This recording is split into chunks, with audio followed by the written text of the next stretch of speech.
집안에 쌓인 보이지 않는 막힘. 요즘 왜 이렇게 돈이 안 모이지? 이상하게 들어오는 건 비슷한 것 같은데 새어나가는 느낌만 난다. 혹시 요즘 이런 생각 자주 하시나요? 가계부를 아무리 들여다봐도 뾰족한 답이 안 나올 때가 있습니다. 그럴 때 많은 분들이 간과하는 게 하나 있습니다. 바로 집의 상태입니다. 의외로 연구들을 보면 주거 환경과 삶의 만족도, 심리적 스트레스, 우울감은 서로 깊게 연결돼 있습니다.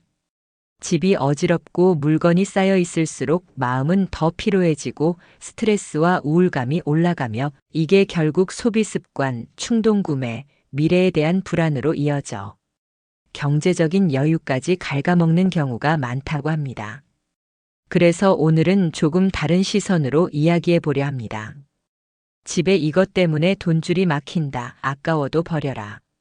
실제로 돈을 잡아 끄는 건 물건이 아니라 그 물건에 매달리게 만드는 우리의 심리, 그리고 그로 인해 막혀버린 에너지와 선택들입니다. 지금부터 하나씩 짚어보겠습니다. 돈줄을 막는 첫 번째. 언젠가 쓸지도 모르는 오래된 물건들. 집을 둘러보면 꼭 이런 물건이 있습니다. 언젠가 입을지도 몰라. 언젠가 필요할지도 몰라. 하지만 그 언젠가는 대부분 오지 않습니다. 학계에서는 이미 버리기 어려워하는 성향, 지나친 물건 축적은 중년 이후 스트레스, 우울감과 연관이 있고 삶의 만족도와 경제적 여유감까지 떨어뜨릴 수 있다고 말합니다. 문제는 두 가지입니다. 첫째, 안 쓰는 물건이 공간을 차지하면서 집을 창고처럼 만든다는 것. 둘째, 이미 있는 걸 또 사지 말자는 생각이 아니라 어디 뒀는지 몰라서 똑같은 물건을 반복 구매하게 만든다는 것. 옷장 깊숙이, 다용도실, 싱크대 밑을 천천히 열어보세요. 1년 동안 한 번도 쓰지 않았고 앞으로 구체적인 사용 계획도 떠오르지 않는 물건이라면 이미 그 물건은 내 삶에서 역할을 다한 겁니다. 팔든 기부하든 버리든 이별을 해야 비로소 공간이 숨을 쉽니다. 공간이 숨을 쉬어야 나도 숨을 쉴 수 있고 그래야 돈에 대한 생각도 선명해집니다. 두 번째, 고장났는데 방치된 가전, 기계들. 집 안구석 어딘가에 이런 물건 있지 않으신가요? 고장나긴 했는데 버리긴 아깝고 언젠가 고쳐서 써야지. 하지만 몇 달, 몇 년이 지나도 그대로인 경우가 대부분입니다. 고장난 가전제품, 작동하지 않는 기계들은 단순히 자리 차지만 하는 게 아니라 집안에 멈춰버린 에너지를 계속 쌓아둔 것과 같습니다. 연구들을 보면 고령층일수록 집 안 환경이 어지럽고 방치된 물건이 많을수록 일상 스트레스와 우울감이 커지고 삶의 의미감과 경제적 만족도는 떨어지는 경향이 있습니다. 게다가 고장난 물건을 계속 두면 이런 악순환이 생깁니다. 언젠가 고칠 거야라는 생각 때문에 새로운 선택을 못함. 막상 급하게 필요할 땐 이미 뭔가가 있다고 생각해 대비를 늦춤. 결과적으로는 제때 준비하지 못해 더 비싼 비용을 치르게 되는 경우가 많음. 만약 6개월 이상 고장난 채로 방치된 가전이 있다면 이제는 결단을 내릴 때입니다. 고쳐서 쓸 것인지 완전히 보내줄 것인지 결정하지 못한 채 끌고 가는 시간이 사실은 가장 큰 손해입니다. 세 번째, 비싸게 샀던 후회되는 물건들. 이건 많은 분들이 공감하실 겁니다. 한때 큰맘 먹고 샀지만 막상 잘 안 쓰게 된 고가의 물건들. 운동기구, 마사지기, 주방가전, 명품 가방, 비싼 옷, 각종 강의 교재들. 돈이 많이 들어간 물건일수록 버리기 더 어렵습니다. 경제학에서는 이미 쓴 비용 때문에 비합리적인 선택을 계속하는 심리를 매몰 비용 오류라고 부릅니다. 비싸게 샀으니까 무조건 써야 해. 아깝잖아. 언젠가 쓸지도 몰라. 이 마음이 바로 그 함정입니다. 하지만 이렇게 생각을 바꿔볼 필요가 있습니다. 그 물건은 이미 내 통장에서 돈을 가져갔다. 지금 남아있는 건 물건이 아니라 그 물건에 묶여있는 나의 마음이다. 버리는 건 돈을 버리는 게 아니라 돈에 묶인 내 마음을 풀어주는 일이다. 팔 수 있으면 중고로 팔고 나눔할 수 있으면 과감히 나누는 편이 차라리 낫습니다. 비싸게 샀던 물건을 쥐고 있을수록 내 머릿속에서는 내가 그때 왜라는 자책이 계속 돌아갑니다. 이 자책은 자신감을 깎아내리고 새로운 도전과 경제 활동에 쓰일 에너지를 갉아먹습니다. 돈줄을 막는 건 물건이 아니라 아까워서 못 버리겠다라는 생각에 갇힌 나 자신일지도 모릅니다. 네 번째, 오래된 영수증, 보지 않는 서류 더미. 책장, 서랍, 식탁 옆에 쌓여있는 각종 종이 더미. 영수증, 오래된 공과금 고지서, 다 끝난 계약서, 이미 지난 안내문들. 연구들에 따르면 지나친 정리되지 않은 서류와 시각적 혼잡은 집안에서 느끼는 스트레스, 피로감을 높이고 집중력과 자기 조절력을 떨어뜨립니다. 이런 심리적 피로는 다시 충동구매, 과소비, 계획 없는 지출로 이어질 가능성이 커집니다. 종이 더미는 생각보다 무섭습니다. 할 일, 처리해야 할 일을 계속 떠올리게 만드는 시각적 압박이 됩니다. 내 인생이 정리가 안 돼 있다는 무력감까지 불러올 수 있습니다. 결국 중요한 서류를 제때 찾지 못해 연체료, 가산금, 불필요한 수수료를 내는 일도 생깁니다. 정리 기준은 의외로 간단합니다. 세금 관련 연금, 보험, 부동산 등 중요한 서류는 파일로 따로 보관. 만기 지난 안내문, 처리 끝난 계약 관련 종이는 과감히 폐기. 영수증은 카드 내역이나 가계부에 반영했다면 주기적으로 버리기.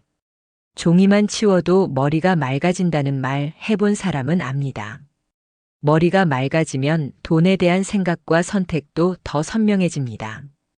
다섯 번째, 공짜로 받은 샘플, 기념품, 사은품들.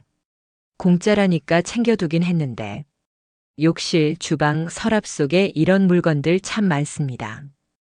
여행지 기념품, 행사장에서 받은 굿즈, 화장품 샘플, 작은 피규어, 잘 안 쓰는 컵, 텀블러. 이런 물건들의 문제는 공짜였으니까 더 버리기 쉬워야 할 것 같은데 정작 쌓아두면 쌓아둘수록 집 안으로 정체된 에너지가 들어온다는 점입니다. 심리 연구에서는 무분별한 물건 축적이 지금 가진 것에 대한 만족도를 떨어뜨리고 더 많은 소비 욕구를 자극할 수 있다고 말합니다. 공짜로 받은 물건이 많을수록 더 좋은 것, 더 예쁜 것을 계속 찾아 헤매게 되기 쉽습니다. 정리 기준은 단순합니다. 이 물건이 없으면 내 일상이 불편해지는가? 내가 정말 좋아하는 디자인이거나 자주 손이 가는가? 둘 다 아니라면 그 물건은 그냥 집안의 소음일 뿐입니다. 공짜로 들어온 물건이 너무 많으면 정작 내가 진짜 돈을 들여 사고 싶은 물건이 들어올 자리가 없어집니다. 공짜의 유혹에서 한 발짝 물러서는 것, 그게 사실은 나의 지출을 지키는 첫걸음입니다. 여섯 번째, 나쁜 기억이 담긴 선물과 물건들. 조금은 감정적인 이야기입니다. 예전에 받았던 선물들, 오래 썼던 물건들 중에는 보는 순간 마음이 무거워지는 것들이 있습니다. 이미 끝난 관계에서 받았던 선물, 싸움과 상처의 기억이 떠오르는 물건, 그때 참 힘들었다는 감정을 자꾸 꺼내게 만드는 물건.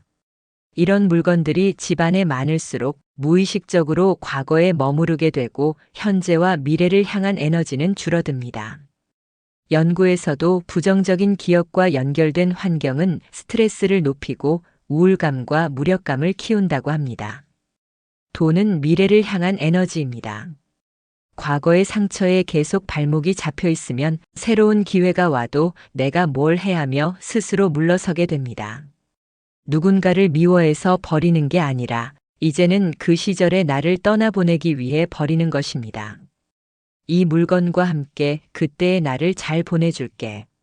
그렇게 마음속 짐을 덜어낼 때 새로운 인연과 기회, 더 나은 선택을 향한 용기도 조금씩 생겨납니다. 일곱 번째, 비워지지 않는 냉장고 식재료의 무덤. 부엌으로 가볼까요? 냉장고 문을 열었을 때 도대체 뭐가 있는지 모르겠다는 느낌이 든다면 이미 돈이 새나가고 있을 가능성이 큽니다. 유통기한 지난 소스, 양념, 반찬들. 한 번 먹고 남은 채로 굳어버린 음식들. 잊힌 채 구석에 박힌 식재료들. 연구에서는 경제적 스트레스가 높은 가정일수록 충동 구매, 계획 없는 식재료 구매, 음식물 쓰레기 증가가 나타날 수 있다고 지적합니다. 냉장고는 바로 그 결과가 고스란히 쌓이는 공간입니다. 냉장고가 정리가 안 되면 있는 재료를 모르니 장볼 때마다 비슷한 걸 또 사게 됩니다. 유통기한이 지나 버려지는 음식이 늘어나면서 보이지 않는 곳에서 돈이 계속 새어나갑니다. 정리 방법은 간단합니다.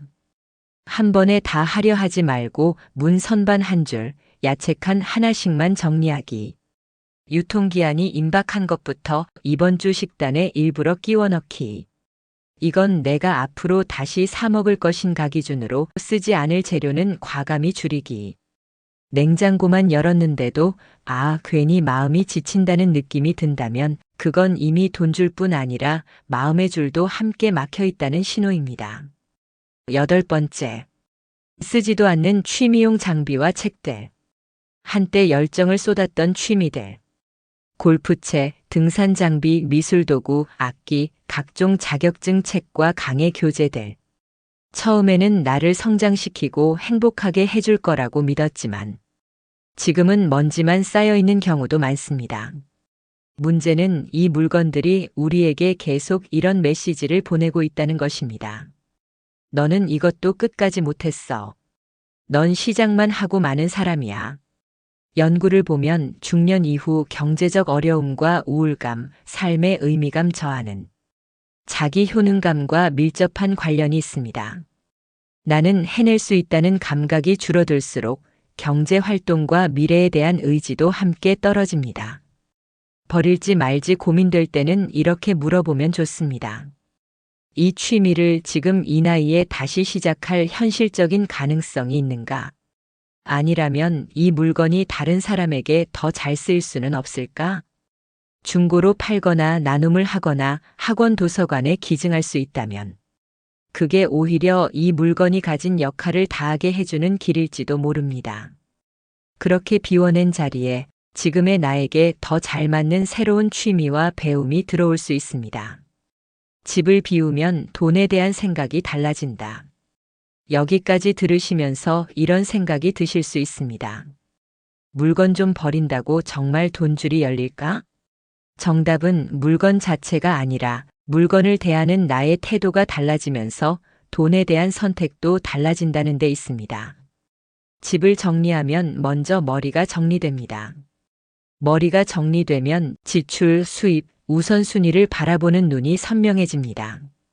이 선명함이 불필요한 소비를 줄이고 필요한 곳에 적절히 쓰게 만드는 힘이 됩니다. 또한 연구에서도 삶에 대한 통제감과 정리정돈 습관이 중년 이후 우울감 감소와 삶의 만족도, 경제적 안정감과 관련이 있다는 결과들이 보고됩니다.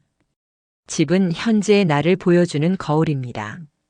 집이 답답하고 무거우면 내 마음과 경제 생활도 함께 무겁고 답답해지기 쉽습니다. 지금 당장 할 수 있는 작은 실천 3가지. 너무 많은 걸 한꺼번에 바꾸려 하면 오히려 지쳐서 아무것도 못하게 됩니다. 그래서 오늘은 단 3가지만 제안드리고 싶습니다. 한 구역만 정리하기. 옷장 전체 말고 첫 번째 서랍 한 칸. 냉장고 전체 말고 문 선반 한 줄. 아까워서라는 말이 나오는 물건 1개 정리하기. 비싸게 샀는데 안 쓰는 것, 고장난 채 방치한 것 중 하나. 버리는 대신 누군가에게 흘려보내기. 팔거나 나누거나 기부해서 이 물건이 다른 사람에게 쓰임 받는다는 느낌을 가져보기. 중요한 건 잘 버리는 사람이 결국 잘 채운다는 사실입니다. 비워야 들어오고 정리해야 보입니다. 오늘 집안 어딘가에서 당신의 돈줄과 마음줄을 막고 있는 그 물건 하나를 찾아보세요. 그리고 아주 조용히 그러나 단호하게 이렇게 말해보는 건 어떨까요? 그동안 고마웠어. 이제는 나를 위해 널 보내줄게. 그 한 번의 선택이 앞으로의 소비 습관과 돈의 흐름, 그리고 당신의 마음까지 조금씩 달라지게 만들 겁니다.